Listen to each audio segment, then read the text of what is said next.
Hi, everyone. Thanks for being here. I'm going to go ahead and get started. And as people join in, they are welcome to just join in. So good to see some familiar names and faces. Thanks for joining us today. This is a brief half an hour on adopter types and change management. I'm Jess Lawrence, and I am the Director of Care and Guidance, and we'll do some introductions in a minute. If you're joining live, you can turn on closed captions using the CC button in Zoom.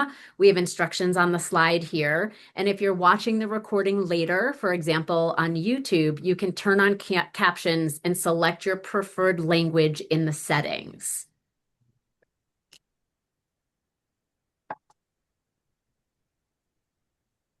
So as I said, I'm Jess Lawrence, and I'm the Director of Care and Guidance. I was formerly a middle school health education teacher, and then I went to the Oregon Department of Education to oversee health education in Oregon. And 20 years ago, I started Care and Guidance. So we work nationally in whole child and school health work. And a piece of our work are these simulations. So we own two education simulations that are played most of the time in person, but we can facilitate via Zoom. And we are in the process of creating a third version, which we'll talk about in a little bit. I'm going to send it over to Sterling to introduce himself. Yeah, welcome everyone. My name is Sterling Taban. I'm based in Orlando, Florida here. I've been with Caring Guys for 3 years now. I'm the Healthy Schools Manager and the Dust Self-Esteem Project Cadre Coordinator. And I have background in public health. Previous to this role, I worked for the Office of Suicide Prevention for the state of South Carolina, and I worked in nonprofit work as well. Still do that as well. So excited to have this conversation today and share more about our resources. I want to share to Emily. Thank you, Sterling. My name is Emily Shore, and I am the newest member of the team working in a consultant position and just have been absolutely honored to join alongside Sterling and Jess. My background is in public health and really the intersection of K-12 education and public health, doing systems change work. So that's my primary role here today. And like I said, just super honored to be in partnership with Jess and Sterling. And for those of you that are just joining us, go ahead and pop your intros into the chat. We're just getting started. Back to you, Jess. Great. Thanks, Emily. So, for our brief agenda today, we'll talk a little bit about what Care and Guidance does. We'll talk a little bit about our simulations, and then we'll jump into some of the research base behind adopter types that are built into the simulations and talk about some change management techniques that might help work with people when they have a certain adopter type related to a change. And then we'll talk about some of our opportunities to learn more and then take any questions and answers. So, Care and Guidance, as I said, is an education consultant business. We work nationally in schools and education. Typically, our clients are state departments of education, state departments of public health, philanthropy, nonprofits, large urban school districts. And we typically work around the intersection between health and education. However, we came into learning about these simulations when I was at the Oregon Department of Education and purchased the intellectual property of these simulations at this point 7 or 8 years ago. And even though they're not specific to school health or whole child, it is a component and product that we offer. So our vision or mission is to create places of health and well-being where all people are connected, are healthy, connected, and have the opportunity to achieve their full potential. Yeah, so like Jess just mentioned, a little bit of background on the history. So you see on the screen here, we have access to two boards and working on the third one as well. So making change in systems thinking simulations is what you see on the screen. And so these simulations have been around for decades, like Jess mentioned. And they originally started with funds from the Department of Education, and they partnered in with David Crandall, who was based out of Boston with the Network Inc. And so he's no longer working with Network Inc. No longer has that corporation, but Jess mentioned Caring Guys got the intellectual property a couple of years ago, and we were just able to update it, make it more receptive to what's going on in the school communities now, new names, more cultural responsive names as well.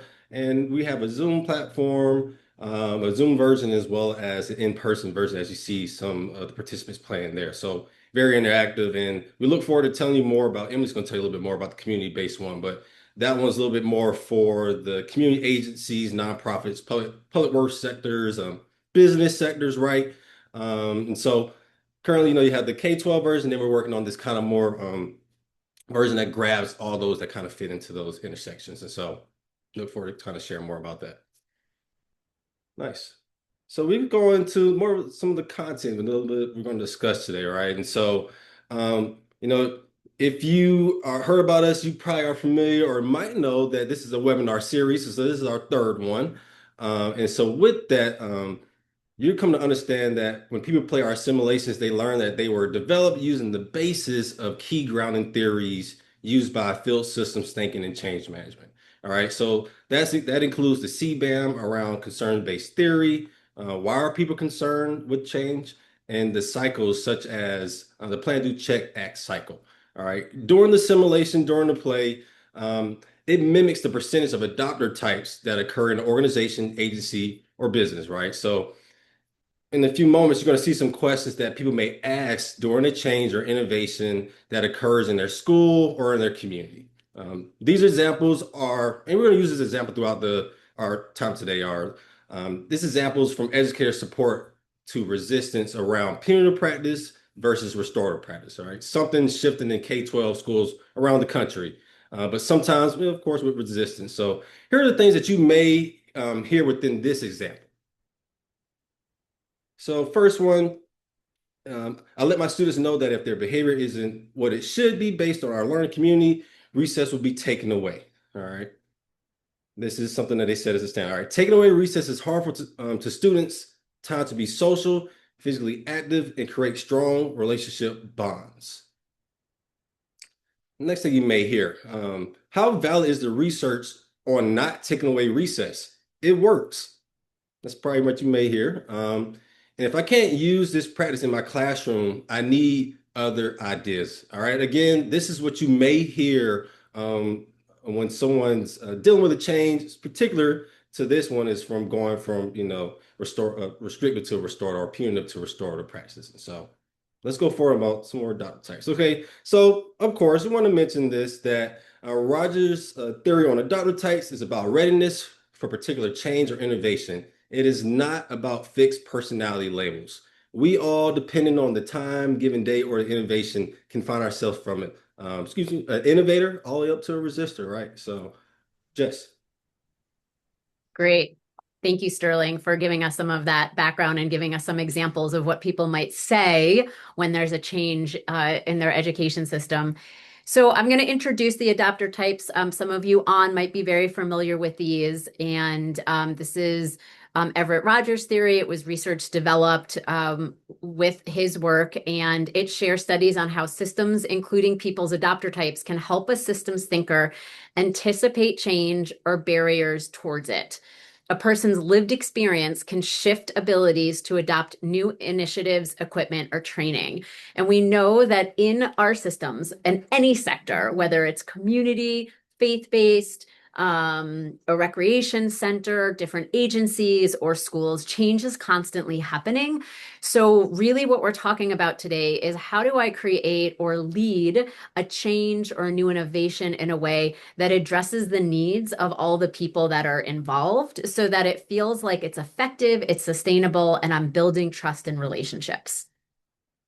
So the first adopter type is an innovator. And the innovator is eager to try new ideas. They're open to change. They will get bored if they're held back. So they're one of those people that just feels like, I'm ready for the change. Let's bring it on. All right. It's about 2.5% of the population.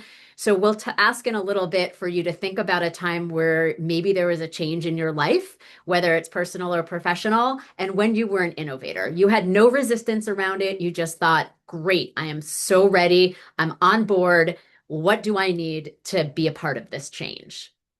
Then the next kind of component or adopter type would be a leader, and a leader's open to change. They might ask some questions. They will trigger a critical mass when they adopt an innovation. They will decrease uncertainty by adopting it, and then the rest of the people kind of in their inner circle might be more likely to innovate. And that's something to continually think about, is that relationships are really important in systems change. And so when you kind of understand the social network or the social sociogram of who knows who in a community, you can use that to leverage different people in your community to create that shared partnership, so that maybe more people that are along these adopter types are more likely to be a part of it. Leaders are typically about 13% of the population. And one thing that Sterling said before I jumped into this slide was that this is not like personality types like Myers-Briggs. So it's not like you're kind of set in a personality type, or if you're always an innovator, if you're an innovator, you're always an innovator. That is not how it's kind of the research shared. It's just for a specific change, you may be an innovator, where another change, you may be completely a resistor. And I'll share some examples about that in a little bit. So we have three more adopter types. We have early majority, and they are pretty deliberate. They are about a third of the percent of the population in any given change or innovation. So we're talking about quite a big group of people when we talk about early and late majority. They are not necessarily leaders. They're typically followers. So they may have a relationship with an innovator or a leader where you can kind of build their relationship or leverage that relationship to have them feel a little bit more confident and secure in the change. Collecting information from all of these on this slides to understand why they might be resistant or why they might need to know about the change would be really important, so that you can address that as a leader. The late majority is also about a third percent of the population. So if you put those two combined, you're talking quite a bit of folks between the early and late majority. And so the late majority would adopt ideas a little bit later than the rest of the system. They're skeptical and typically set in their ways. So they're going to need some, I wouldn't say coaxing necessarily. You have to find out why they might be closer to resistance than innovator, but it could be that they need data, or they need to know that it's a set policy, or they just need to understand why the change is happening. They also might not feel self-efficacy in the change, so they might need some professional development and support. So when Sterling was talking about moving from a punitive practice, like taking away recess and behavior, to a restorative practice, you might have some educators that are late majority or even resistors, and it's not because they don't believe that taking away recess is probably not great for children. However, they don't know another practice to insert into their classroom. And so training them on other options would be very, very beneficial. And then finally, we have resistors, and we all are resistant to certain things in our lives. So think about, and in a little bit, I'm going to have people put things in the chat, what you might be resistant to in your life, but they're suspicious. It's possible that resistors have been harmed by a system, and that's why they're resistant, and it's completely valid. Their resistance is valid. It's possible they don't have enough information about the change. And so, as I said, the three adopter types on this slide are really important, because it's important to collect information on why they might be closer to resistance than innovator. So just briefly, what I'd like for you to do is consider different changes in your personal or professional life in which you were in a different readiness state. And I want you to just take 30 seconds right now to think about them and write them down, or you're welcome to share them in the chat. And I have ones that I just thought about that I can share in the chat as an example. So what I put in the chat is, I might be an innovator to get a new winter jacket. I don't have a lot of resistance around it. Easy for me to do and just go and research it and get one. I might be a leader using social media. I would not consider myself an innovator, but I'm not necessarily resistant to it. I might be an early majority for a new technology or app that I have to use for work and learn more about. I might be a late majority because I still think that the toilet paper should roll from the top and not the bottom. And I might be a resistor because I like to be a driver in the car, not a passenger. So if anyone has any examples, you're welcome to share them verbally or put them in the chat or keep them to yourself. But Emily and Sterling, you're welcome to add some too. You don't have to do one for each, but if there's any that kind of resonate with you, go ahead and put them in. And if you're joining us on the recording, take some time to reflect. I'll pause for a little bit.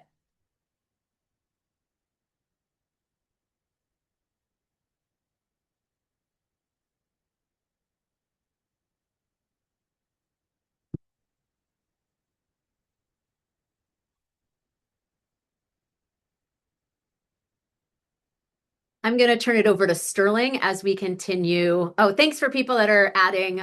Michelle says, innovator going on a free trip. I would agree with that. And leader taking on soccer mom role. Resistor getting a family pet. Oh, it sounds like there might be some children, Michelle, that maybe wants a family pet. Sterling put meal times. That's great. And then resistor gym times.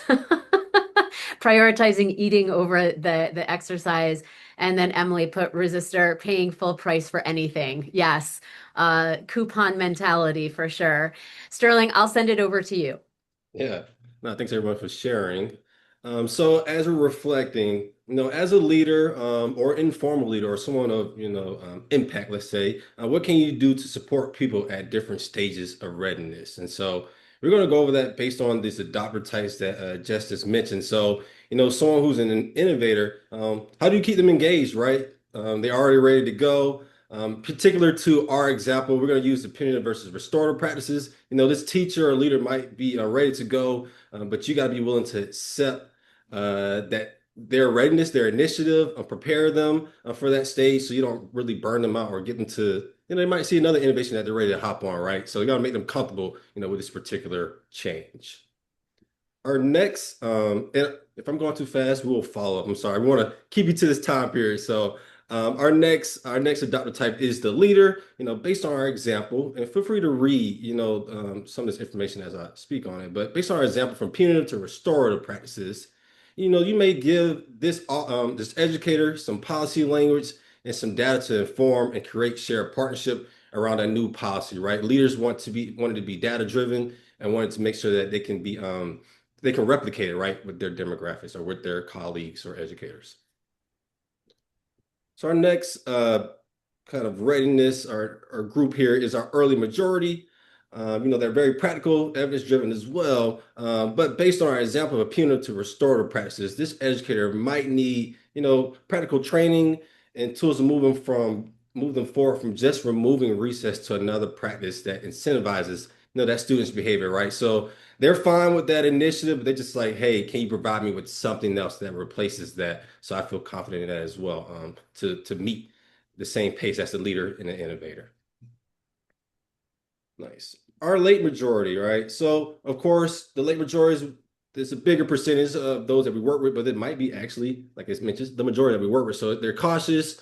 They're very reluctant, but they're willing to do it. But based on our example from punitive to restorative practices, this educator might need to see their respective peers be successful, and they might need extra training and support, right? They might be the one that needs some PD, or you send them somewhere, or you might find you kind of got to treat them like a third grader, right? Find that good friend that they rely on, that they can give them that information as well. Nice. And then, our favorite, resistors, right? We all find ourselves in this storyline in adopter types, right? And so, although they're at the opposed or underminers, based on our punitive to restorative practices, this educator would need the whole gauntlet, right? They would need training, support. They might need to see other people in respective places implementing it. And sometimes they need peer support and guidance, and almost oftentimes more than enough. They just need situational validation. They just need to be heard and seen. Sometimes you need to let them share their story about why they even are a resistor to this potential change and innovation. But they are important to our whole ecosystem when we make this innovation. Thanks, Sterling. Yeah. Thank you. So hopefully what Sterling talked about, I introduced the adopter types, and then what we were trying to do is again review them, but give you some examples through specifically that punitive and restorative. And that might not be the change that is at all related for those of you that have shared, thanks for sharing some pieces in the chat. But it allows you to kind of think about, from a change management perspective, what can I do to support that person to move the needle closer to innovator or just someone that feels more competent or on board or self-efficacy in the change or innovation. So one component of our game, so this is a screenshot of the materials that we use when we facilitate systems thinking, systems change. And the reason I have the image on here is because if you look closely at the game board, there will be some shaded spaces. So you can see under awareness and information, there are some spaces that are a little bit grayer. And the reason I'm pointing those out, and we don't point them out at the beginning when we play this simulation with folks, is because the adopter types are actually related to the shaded spaces.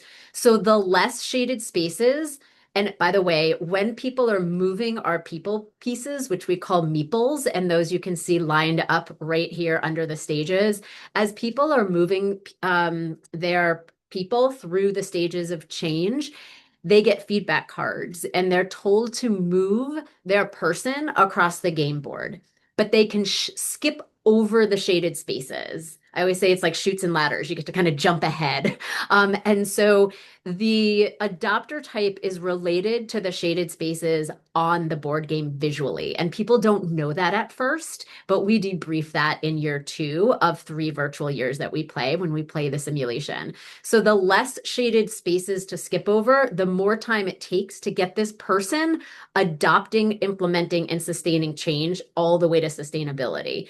An innovator has a lot more shaded spaces, and so they get to sustainability quicker. And so that's just kind of built into the game. So participants of the simulation learn about adopter types in a mock setting that helps them understand how to create shared partnership during change. So I'm going to send it over to Emily, which is going to talk a little bit about some upcoming events that we have with our few remaining minutes that are left, and we'll open it up for any questions. Thanks, Jess. We can go to the next slide. All right, so if you're sitting here being like, game board, simulation, I have no idea what they're talking about. I thought I was coming to adopter types and change management. Well, yes, you were coming to adopter types and change management, but if you're trying to learn a little bit more about the simulations, the good news is that this is the third part in a 4-part webinar series. So you can go back to the first part or the second part and watch the recordings that we have, the asynchronous learning on YouTube, to learn a little bit more about the difference between the two simulations, why you should use them, how you can use them in the first one. The second webinar, you can hear from people that have become trainers of trainers, training of trainers for this. And so you can learn a little bit more. So really this whole slide is just to tell you that there were 2 other parts. This was the third part. And if you're interested in finding those recordings, you can scan the QR code. It'll take you back to the recordings. Or if you want to register for our final webinar in the 4-part series, that is going to be in December. And we're going to be talking a little bit more about addressing resistance and how do you create shared partnerships. And on our next slide, which is probably my most favorite and most exciting slide, is if you are like really digging in and chomping at the bit here and like, I love all of this. I want to become a trainer and facilitate change management simulations in my own organization, be that with students. I know some of you are higher ed, or maybe it's within your own school district or your state agency. The good news is that Caring Guidance is hosting its annual Training a Trainer events. It's in October, so coming up in just a couple of months. And you can choose whether you want to become a trainer in the Making Change simulation or the Systems Thinking, Systems Changing simulation, or both. So when you get the follow-up materials from today, you'll see that there's a flyer in there. If you have any questions about the training of trainers, you can contact any one of us here on this webinar, and we'd be happy to provide you with more detailed information.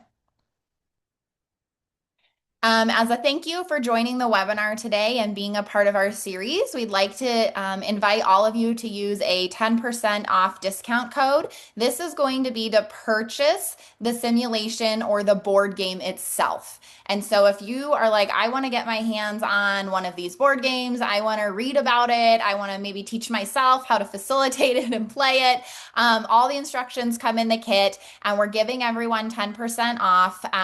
There's two different codes for systems thinking, systems changing. You'll use the code STSC Web 26 for systems thinking, systems changing webinar, short for web, short for webinar 26, or making change is MC Web 26. And that'll give you 10% off as a thank you for being here today.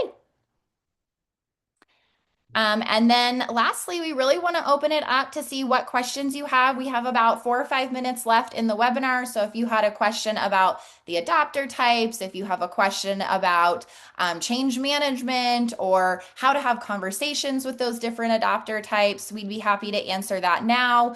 And the last QR code on our slide is if you're interested in being receiving our newsletter.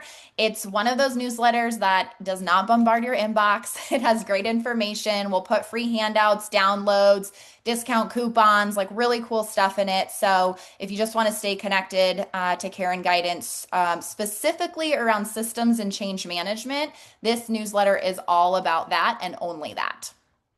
So those are the slides, and we would love if there was 1 or 2 questions, come off of your microphone or put something into the chat.